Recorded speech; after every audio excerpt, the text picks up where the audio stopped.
Hi everyone, this is Aaron for Zollotech, and I'm going to walk you through some of the basics of using a Nexus 7 tablet. This is the latest version of the Nexus 7. It's very thin, as you can see, really nice. It's got a black back, and it's really a very nice device to use. This particular device is running Android 4.4 KitKat, but this guide will also kind of help you through Android 4.2 or whichever one you're running, Jelly Bean or KitKat. Now let's get started by talking about the basics. This is the home screen, and as you can see I have apps. These are actually shortcuts to apps. And then I have app folders down here. We can tap on those and they open. Tap outside of them and they close. And if I want to move one of these around, we can tap and hold on it. It kind of highlights, and then I can drag it around, or I can simply remove it. Or if I want to create a folder, I drag it on top of another app, and it creates a folder.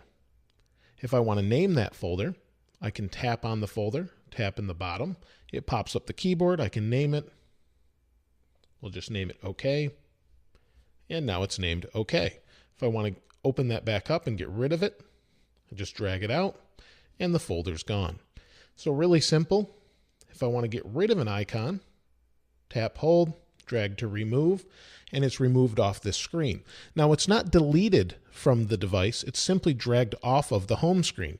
And on Android you have multiple home screens. So you can see if I scroll to the right or scroll to the left, we have other home screens as well, and you can see the wallpaper moves with it. So it's really nice and gives us a lot of flexibility. Now to get to the apps themselves, they're down in the app drawer. And we tap on this icon here in the center. We tap on that, and we've got some widgets. If I tap on the top, we can go to apps, or if I could scroll through all of them, I'll eventually get to widgets. Now, say we have an application and we want to uninstall it. What we need to do is find the application we don't want to use anymore, tap and hold. That will open one. I meant to actually tap and hold on that. So we'll go back, tap, hold, and it gives us a couple options. We can drag it to the home screen just by holding on it, and you can see they're outlined. I can drag it to either of the home screens, any of them. I can drag it to the right, drag it to the left, and then place it here, and you can kind of see its silhouette or outline in the background. I can get app info by dragging it up to the app info, or I can drag it to uninstall and uninstall it, and it'll say, do you want to uninstall this app? In this case, I'll just hit cancel, but if you want to get rid of it, that's how you get rid of it. Now, one of the other things you need to know is we have widgets on Android.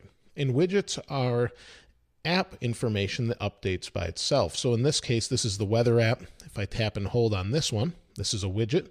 And you can see I can drag it around just like on any other app. But if I drag and leave it on the desktop there, I'll say I want it to use my location. I'll hit OK. And you can see it's loading. It'll take a second. It's got my information. And now it's on my home screen. And here's the weather. Now if I tap and hold on it again, I can remove it or let go of it, and sometimes you'll get the option to resize it. In this case, we don't have that option. Other times you can do that. You can drag it to another window, and then we can remove it.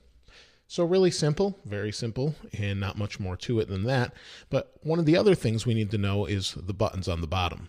So here you can see we have home, we have back, and then we have previous running apps. So if I tap on that, you'll see the app that was open last. I can go back home. I can go back.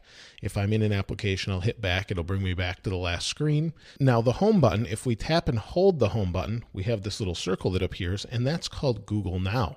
Google Now gives us relevant information based on the things we search for online. Now we do have to approve this so that it's not pulling this information unwillingly.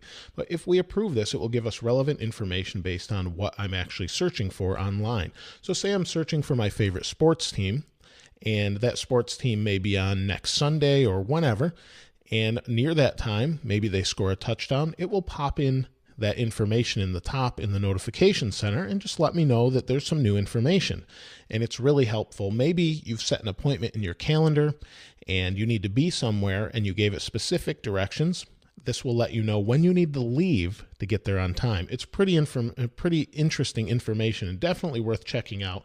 There's a lot of different things you can do with it, and it's really helpful if you haven't used it before. Now we'll go back home, and at the top you'll see we've got a little icon, and it's giving me the current temperature. And if I pull down, this is called the notification window or notifications. If I pull down, you'll see there's my app that's telling me the weather, and then it's actually Google telling me the weather. So I must check the weather an awful lot here.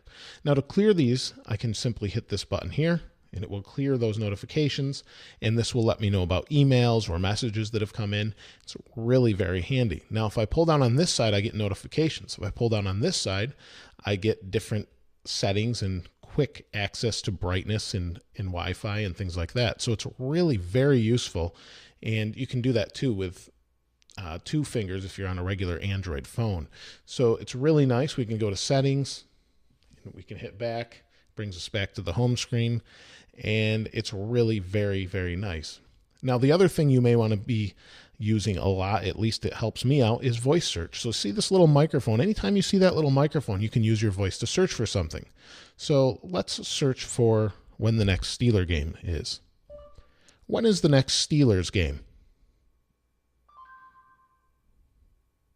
It takes a moment, and you can see this was the last one, and it will give us the schedule down here. It's really helpful and really pretty simple, and you can use your voice all throughout the operating system to type, search for images, all sorts of things. It's really very nice to use.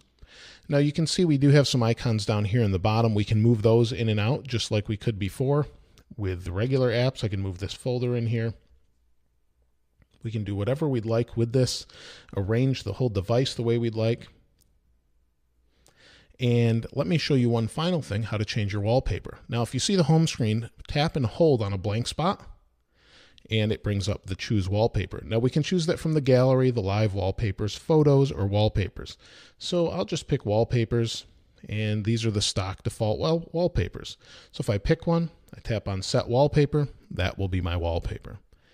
It's pretty nice. There's a ton of settings to be explored and check out. You just go into settings, and there's a bunch of other things here. Don't worry about messing anything up, except maybe resetting the device. If you do run into backup and reset, you want to be careful with that. Otherwise, just feel free to explore and check it out. Let me know if you have any other questions, or maybe you found something that I wasn't aware of. Please place those in the comments below. If you haven't subscribed already, please subscribe. As always, thanks for watching. This is Aaron. I'll see you next time.